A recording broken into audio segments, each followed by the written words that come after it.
ಏನೋ ತಿಂದಿದ್ದಿರ್ತೀವಿ, ಅದು ವೀರ್ಯನಲ್ಲಿ ಶುಕ್ರನಲ್ಲಿ ಕನ್ವರ್ಟ್ ಆಗಬೇಕಂದ್ರೆ 90 ದಿನ ಬೇಕು, 90 ಡೇಸ್. ಆಂಗ್ಸೈಟಿ ಡೆವಲಪ್ ಆದ ತಕ್ಷಣ ನಿಮೋರ್ಕಿ ಕಳ್ಕೊಳ್ತಾನೆ. So 3rd 4th time achieve ಆದಮೇಲೆ then he will come to the conclusion ನನ್ನ ಕೈದಿಂದ ನಿಮೋರ್ಕಿ ಬರ್ತಾನೇ ಇಲ್ಲ. ನಾವು ವೀರ್ಯ ನಾಶ ಮಾಡುವಾಗ ಯೋಚನೆ ಮಾಡಬೇಕು.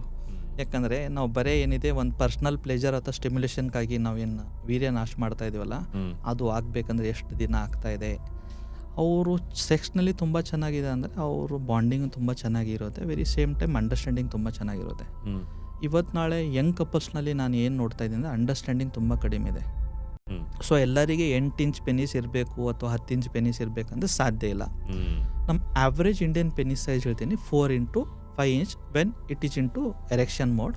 ಸೊ ಈ ಸ್ಟೋರಿ ಬಗ್ಗೆ ನಾನು ಏನು ಹೇಳ್ತಿದ್ದಿಲ್ಲ, ಹುಡುಗಿದ ಫೆಂಟಸಿ ಏನೈತಂದರೆ ಇವನು 1/2 hour ಸೆಕ್ಸ್ ಮಾಡಬೇಕು, ಇವನ್ ಪೆನಿಸ್ ಸೈಜ್ ದೊಡ್ಡದಾಗಿ ಇರಬೇಕಾಗಿತ್ತು.